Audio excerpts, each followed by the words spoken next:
هقول لك ازاي تخطط لمستقبلك.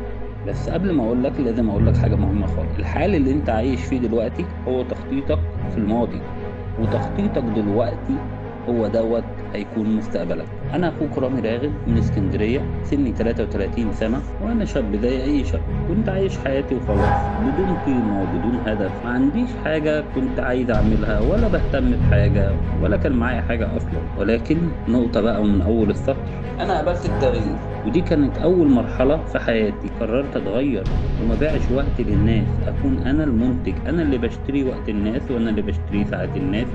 ما اكونش على حد، اكون انا صاحب الاعمال. واخدت قرار التغيير وبدات في مشاريع كتيره، ولكن كان افضل اختيار ليا كان اختيار فيجور. اخدت فيجور جنب مشروعي الخاص، عندي شركه الرحلات بتاعتي. ولكن فيجور بالنسبه لي البيزنس الوحيد اللي ابتديته من الصفر. قررت انه يبقى ليا بيزنس واتنين، ما اقفش في مكان واحد. وفيجور دي بقى كانت الحكايه. وبدات من الصفر. لقيت ان هو في سيستم، السيستم داخل اطبقه. نجح فيه اكتر من 700 الف شخص، وانا بطبق نفس السيستم ده ونفس النجاح. ودي كانت اكتر حاجة طمنتني. ده غير ان كان في حاجة اسمها مصلحة مشتركة، وين وين سيتويشن. ديت كانت نقطة بالنسبة لي مهمة جدا، ان داخل المجال دوت وضامن النجاح، لان كل اللي حواليا شغالين لحسابي عشان انا انجح. واصريت على التجربة ودخلت. والناس اللي كانوا قريبين مني جدا شافوا حياتي قبل البيزنس وبعد البيزنس. اكيد في نمو نفسي، نمو عقلي، نمو مالي، حياة تانية أفضل بكتير. أشكر ربنا. فكرة فيجور هي منتج زائد خدمة مشروع. بتمتلك المنتج وخدمة المشروع كاملة ليك، بتشتغل معاه وبتعمل أرباح قوية جدا. توكيل ومحل على الويب سايت. بندربك وبنعلمك ازاي تشتغل في البيزنس دوت. بناخدك من الصفر لزيرو خبرة، نوصلك لأعلى درجة خبرة تسويقية. وهنا انت هتكون عايز تعرف تفاصيل أكتر.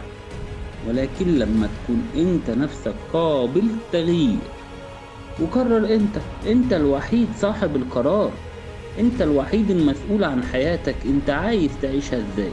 حياتك اللي جاية اللي احنا قررنا انك هتخطط لها. وما دام قابلت التغيير، تعال اقول لك بقى هتعمل ايه. اول حاجة لازم تكون عارف ان ربنا سبحانه وتعالى ميزنا بالعقل.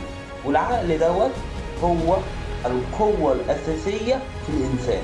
يعني هتلاقي الأرض فيها قوة واسمها القوة الجاذبية الأرضية، وهي اللي جذبانة على الأرض. وفي حاجة كمان قوية جدا في العقل، هي جاذبية عقلية للسماء.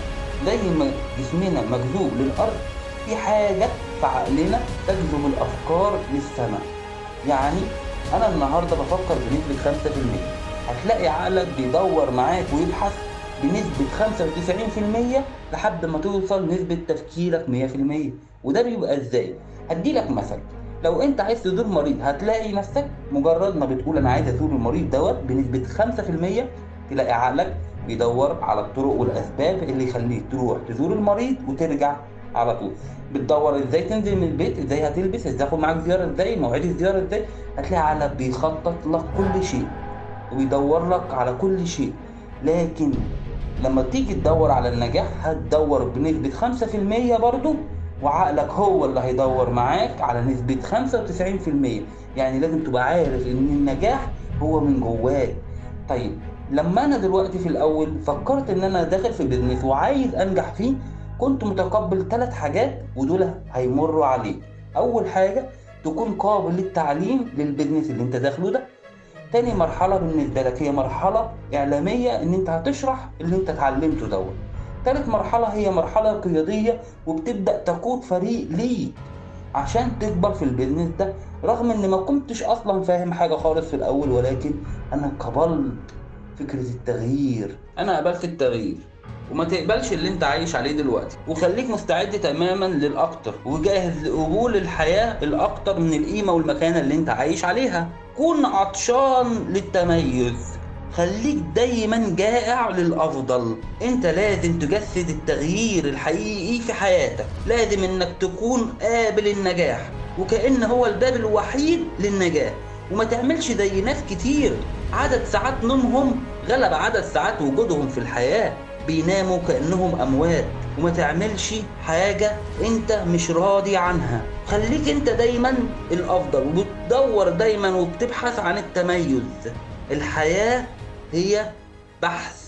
ففي ناس وقفت نفسها عن التميز، وقفت نفسها عن التطوير، وقفت نفسها عن التنمية. فخليك انت دايما الافضل، وابحث معايا على ما هو يجعلك انت افضل. لازم اننا ندور على انفسنا بكل قوة بكل طاقة. ولو حسيت انك رغم كل ده مش بتقدم ما يكفي، ساعتها بس اعرف انك على الاقل عرفت انك افضل.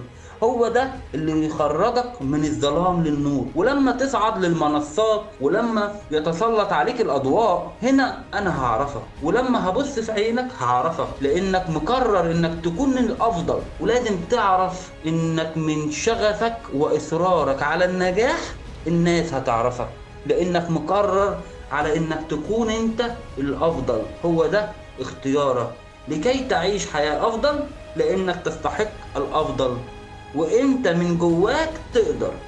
هيقطعوك وتملي يفشلوك يبكتوك ويزهقوك، وما تزعلش ده عادي، كله كلام عالفاضي.